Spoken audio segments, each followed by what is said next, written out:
Boa noite a todos, que a paz do Senhor Jesus esteja nos nossos corações. Graças a Deus está. Vocês cantaram um pouco, né? Sabe que quem canta seus males espanta, né? Se a gente cantar coisas boas, a gente já fica concentrado naquilo que estamos cantando, não é verdade? Cantar é igual orar, mesma coisa. Você tocar uma música boa igual essa, são tantas, né? Você estava andando de carro por aí nesses momentos horrorosos que nós temos de trânsito, vai tocando uma música dessas assim, para você ir cantando, porque vai tirar um pouco daquele peso que está dentro de você. É igual aqui. As pessoas vêm assim com tantos problemas, quando canta uma música, depois vai ter mais, começa a melhorar, porque quem canta, seus males espanta. Mas tem que ser música boa, né? Dependendo da música, aí vai juntar um com o outro, vai se transformar numa coisa pior. Então, mas quando é uma música fantástica assim, maravilhosa, né, um relaxante, um clássico assim, né? Quando você começa a cantar, ouvir, você começa a vibrar em outro mundo, não é daquele mundo horroroso que às vezes a gente está vivendo, entendeu? Hoje teremos uma palestra maravilhosa, tenho certeza, que ela fala muito bem. Se alguém precisar de uma cópia do CD da palestra que ela vai fazer, todas as palestras aqui são gravadas, é só pedir lá na livraria que você vai conseguir. Então hoje é a palestra da Elaine. Boa noite a todos. Que a paz do Mestre Jesus permaneça vibrando no nosso coração. Se já conheces os ensinos de Cristo, não comprometas o seu coração, agindo sem compromisso, ao invés de intentar a retação. Dever é a lei da vida que nos convida a caminhar, guiados pelo amor de Deus que sempre nos amparará.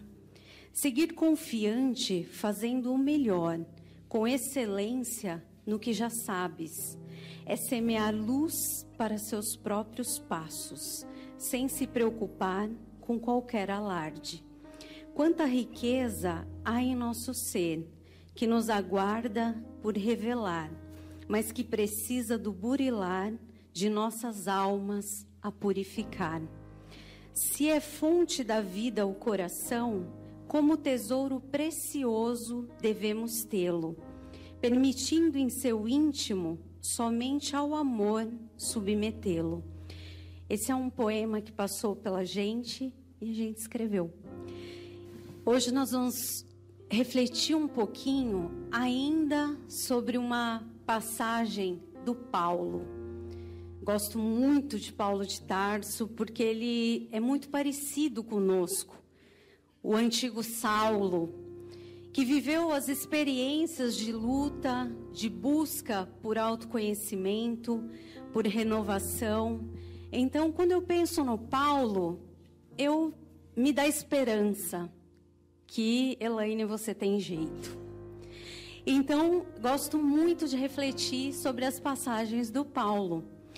E hoje nós vamos falar de um profundo versículo que está em 2 Timóteo 2:21, em casa com calma, vocês vejam, leiam, reflitam. E ela diz assim, ela também está nesse livro, Vinha de Luz, no capítulo 78, página 171. E nós vamos refletir, eu vou ler só o trechinho do qual a gente vai conversar um pouquinho.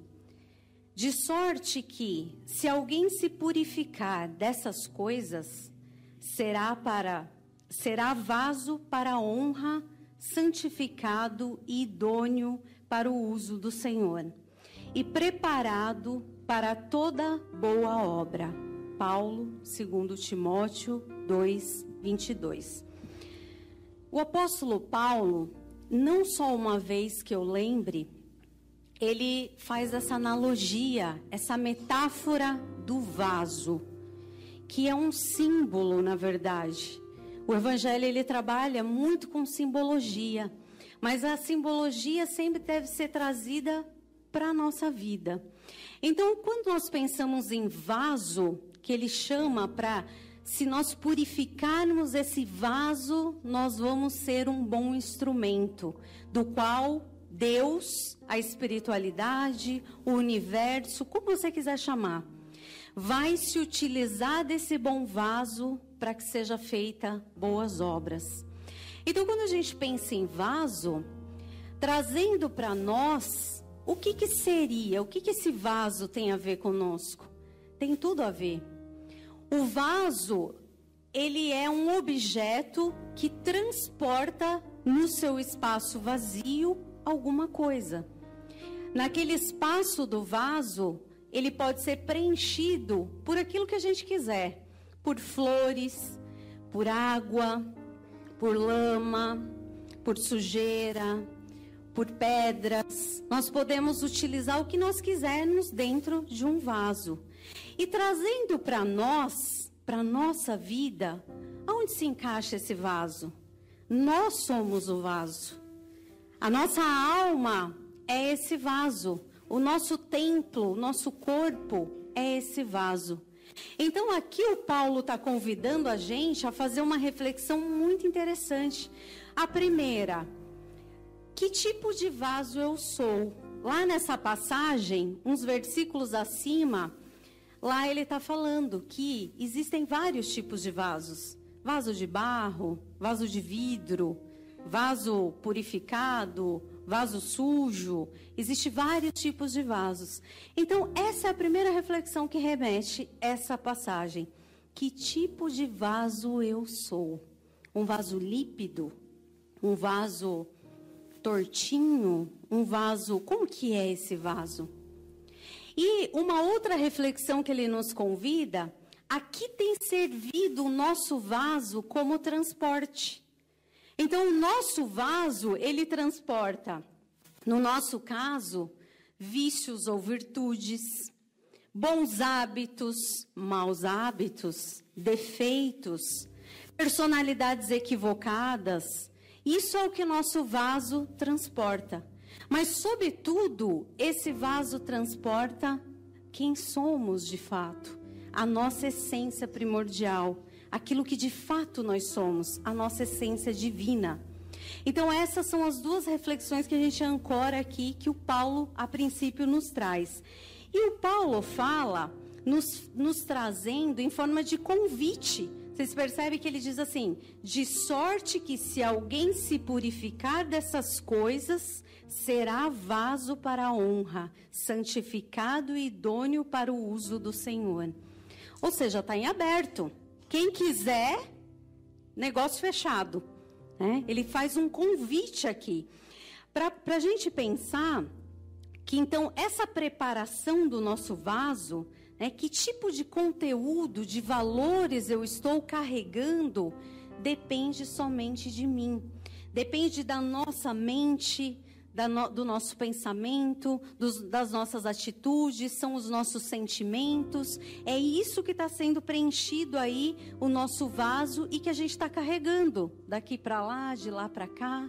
É assim que nós estamos transitando. Mas agora é interessante porque o Cristo, ele fala em uma passagem do Evangelho, que eu não sei qual, não lembro, mas ele intitula o Paulo, inclusive, como um vaso escolhido. Ele diz assim: tu és o vaso escolhido desde o ventre de sua mãe. Mas aí a gente também pensa na seguinte questão.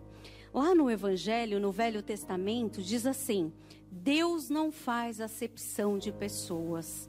Ou seja, Deus não faz separação, distinção.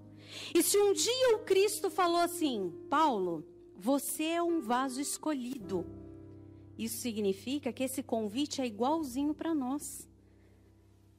Todos nós somos vasos. O que diferencia um vaso do outro?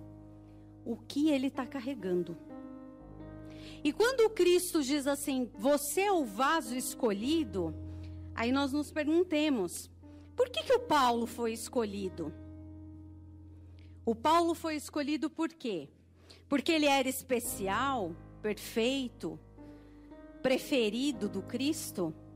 Que horrível pensar assim, né? O Cristo escolheu Paulo porque ele era o preferido. Não existe isso nas leis universais. Não tem preferências. Existe disposição, trabalho, esforço. Então o Paulo, ele não era especial. O Paulo não era especial. Sabe que ele tinha os seus potenciais, as suas virtudes, as suas predisposições. Mas antes de tudo, ele escolheu ser escolhido. Nós também podemos. Porque todos nós somos especiais para Deus, para o Cristo. Então, primeiro de tudo, ele escolheu ser. Ser o quê? Aquele que ia purificar o seu interior. Para que ele pudesse, então, receber tudo aquilo que viria ser depositado nesse vaso. Tudo aquilo que viria ser proposto para ele realizar como um grande divulgador da mensagem do Cristo. Então, antes de tudo, é essa pergunta que nós temos que fazer nessa passagem. Eu quero ser o vaso escolhido? Ser o vaso escolhido implica assim, eu vou ter que começar a cuidar o que eu estou colocando dentro desse vaso. Não vai mais poder ser qualquer coisa. Vai ter que ser seletivo aquilo que vai dentro desse vaso. Então, Paulo escolheu preparar-se. Paulo escolheu transpor tudo aquilo que limitava ele a carregar, transportar, que não fosse nobre dentro dele. Foi fácil? Ele mesmo relata, nas suas passagens, que foi muito desafiador. Foi muito desafiador. Muitos foram os desafios. Porque não é tarefa fácil quando nós nos predispomos a limpar esse vaso interior e só transportar aquilo que interessa. Interessa como um espírito em evolução que nós somos. É aquele pensamento, é aquele sentimento, é aquela atitude que a partir do momento que nós escolhemos ser escolhidos, aceitar o convite do Cristo como fez o Paulo, aí o nosso comportamento ele vai ter que mudar. A nossa atitude, o nosso pensamento vai ter que ser diferente. Então, não foi fácil, mas exigiu sim a vontade, o fortalecimento da vontade, o esforço, a paciência dele, a reforma íntima, a autorrenovação, o trabalho. A transformação do Paulo, muitos acham de forma equivocada que se dá no momento da catarse dele, aonde o Cristo pergunta, por que tu me persegues, Paulo? E naquele momento, o Paulo ficou totalmente renovado. Não foi bem assim que aconteceu. Naquele momento, ele recebe um estímulo do Cristo de tal magnitude e força, mas que já havia uma predisposição dentro dele, e naquele momento ele se abre. E a consciência dele desperta e ele aceita o convite. Agora, a partir de agora, eu vou pegar a carriola, a pá, e vou limpar toda a sujeira, o entulho que existe dentro do meu vaso, para que eu possa, então, estar disposto, de fato, a servir a essa proposta do Cristo. Como ele vai escutar da sua amada Abigail mais tarde, quando Abigail fala, várias passagens, principalmente Paulo e Estevão, que fala para ele que, Paulo, para que você possa prosseguir, nesse momento ainda anterior, Saulo, depois Paulo, para que você possa prosseguir, você tem que limpar o vaso do seu coração. Ou seja, deixar para trás as suas velhas tendências que te arrastam e que não te deixa seguir, que não te deixa progredir. Esse foi o conselho da Abigail para ele. Então, limpar para que fosse permitido os novos valores na vida dele, preenchidos nesse vaso agora. Então, que valores? A fragrância do amor, da fraternidade, do sentimento sincero de testemunhar mesmo diante dos desafios, até que ele pudesse dizer que tudo que acontece conosco acontece para o nosso bem. Porque estarmos com o nosso vaso predisposto, limpo, purificado, quando tudo está indo bem, às vezes é mais fácil. Mas e quando nós não estamos passando pelos melhores momentos da nossa vida? aí é mais difícil a gente não manter um pensamento que não seja de acordo no vaso que somos nós. Mas essa é a proposta do Cristo. Se somos todos vasos escolhidos, é aqui que começa o ponto dessa proposta de reflexão do Paulo. O que nós vamos ter que fazer para purificar, para que nós possamos então ser esse instrumento de amor, ser esse vaso escolhido? Primeiro a gente vai ter que se escolher.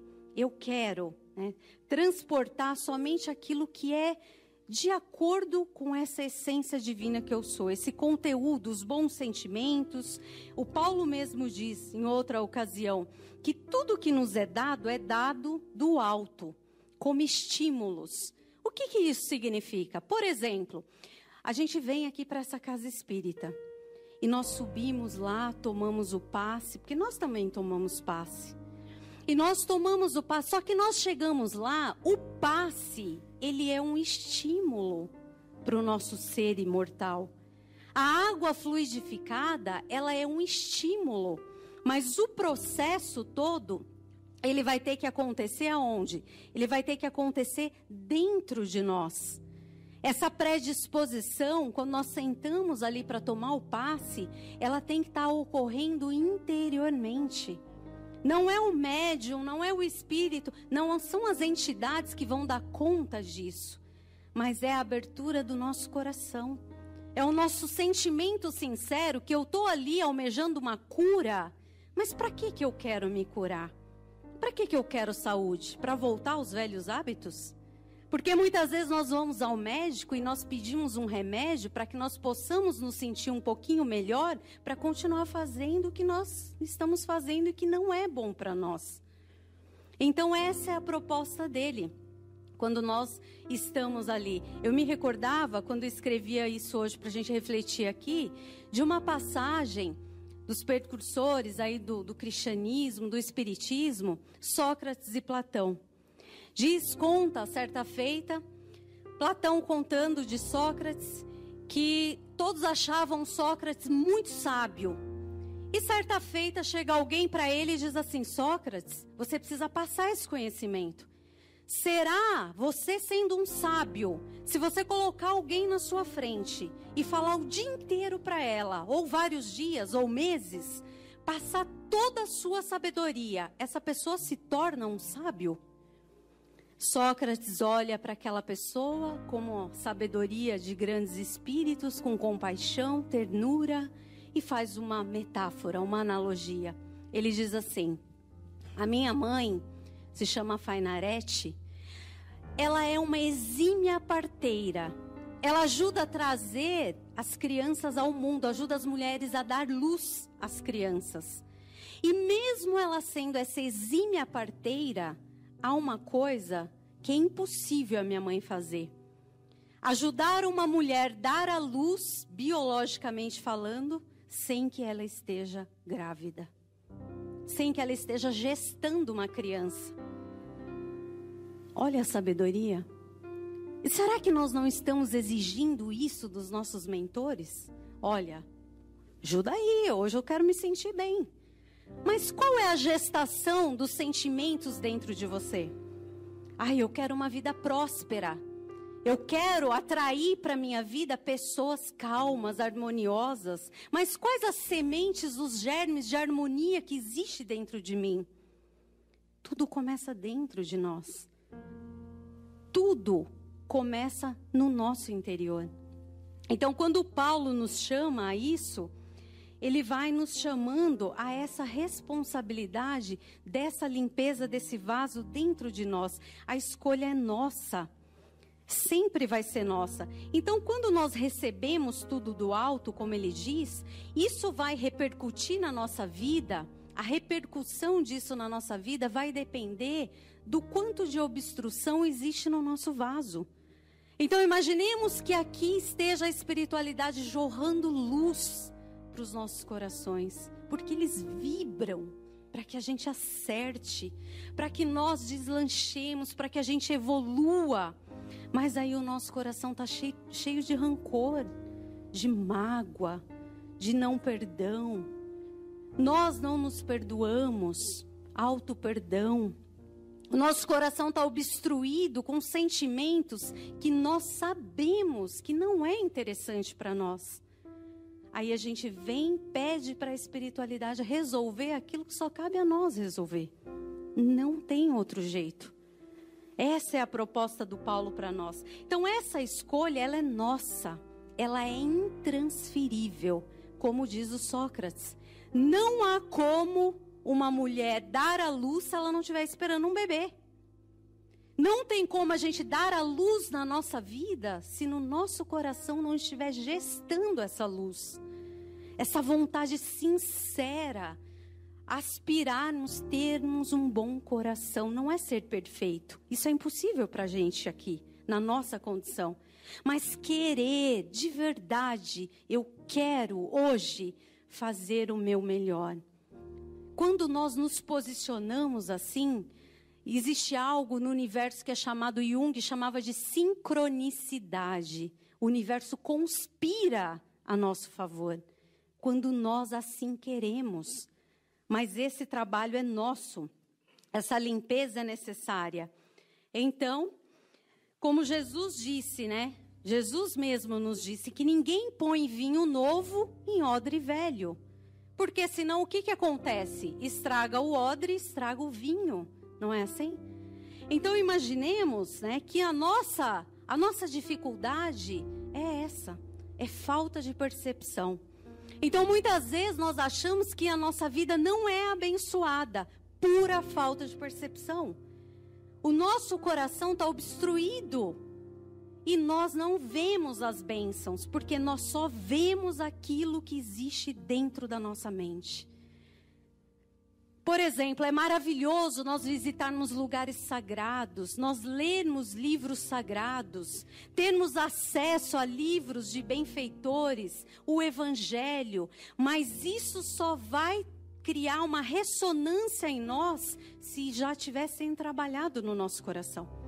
Senão a pessoa ela vai visitar Jerusalém, ela vai visitar um lugar sagrado, mas aquilo ali não faz ligação com o coração dela.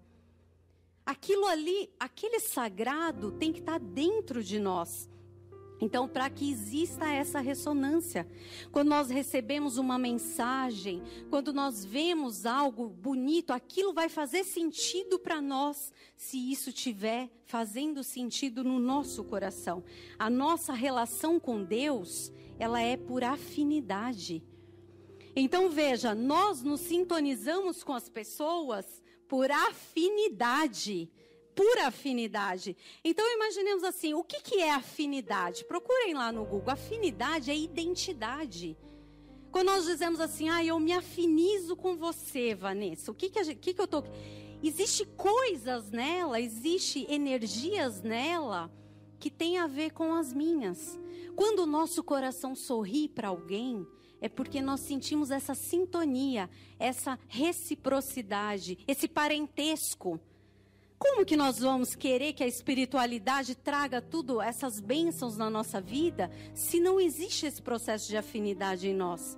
Então, o autoconhecimento, esse purificar que o Paulo está trazendo nessa mensagem, é nós criarmos essa afinidade, descobrir, buscar Deus dentro de mim, porque existe Deus dentro de nós. Existe a essência divina dentro de nós.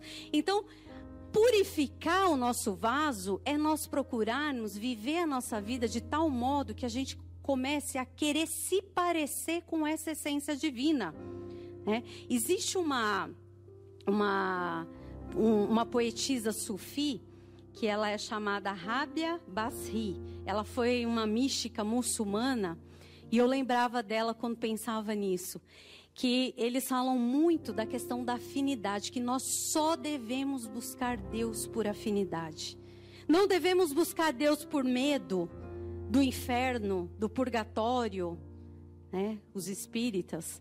Nós devemos buscar Deus por afinidade. Eu me pareço com você. Eu sinto que ressoa algo dentro do meu coração que tem a ver com esse mistério, com isso que eu nem sei o que é, que eu chamo de Deus. E aí ela diz assim: Senhor meu Deus, se eu te busco por medo do seu inferno, queima-me no seu inferno. Se eu te busco por desejo do seu céu, expulsa-me do teu céu. Mas se eu te busco apenas pelo que és e pelo que reconheço de ti em mim, receba-me no seio da tua glória. Olha que coisa belíssima. Nós buscarmos Deus porque nós sentimos que existe Ele em nós.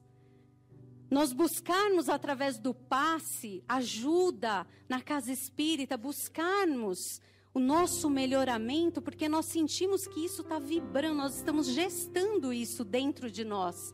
Essa é a nossa tarefa aqui. Então, nós não vamos buscar por medo, por desejo, por prazer, mas por afinidade. E aí sim nós vamos estar purificando o nosso vaso. Todo dia nós temos que fazer esse exercício, porque nós estamos imersos numa sinergia. Hoje, com a tecnologia, com as redes sociais, a todo momento existe um conteúdo, uma energia que quer utilizar do nosso vaso para que nós possamos transportar de lá para cá. E a pergunta é, será que nós estamos, por exemplo, utilizando o nosso vaso para transportar a maledicência? Insuflando no outro aquilo que nós sabemos que é a queda dele? Utilizando do nosso vaso para transportar sentimentos que vai fazer com que o outro sofra, e não tem como fazer que alguém sofra sem nós sofrermos também.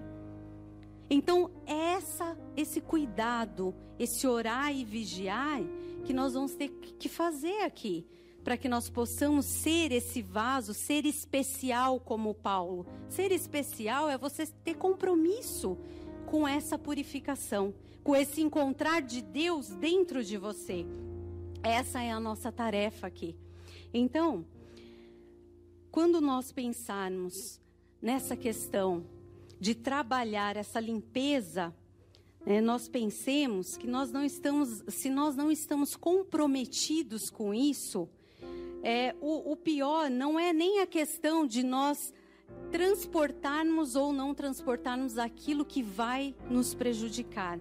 Mas o pior de tudo é que nós seremos utilizados a sempre estarmos impuros. No sentido não de moralidade, sermos moralistas, mas de nós não conseguirmos receber tudo aquilo que nós poderíamos receber através do cálice do nosso coração, que está aí. Se nós nos iluminássemos agora, nós veríamos toda a beleza do universo. Nós não vemos porque nós temos essas obstruções no nosso coração.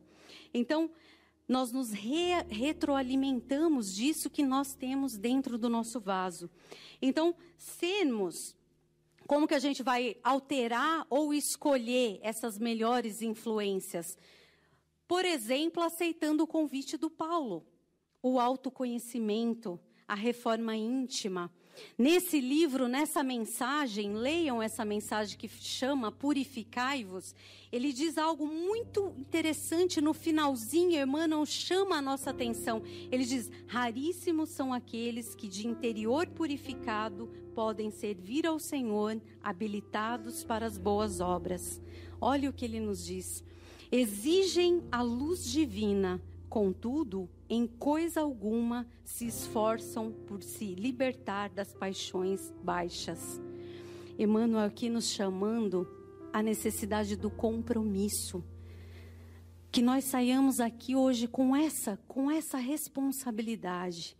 Que o conhecimento do Evangelho do Cristo vai nos trazendo essa responsabilidade.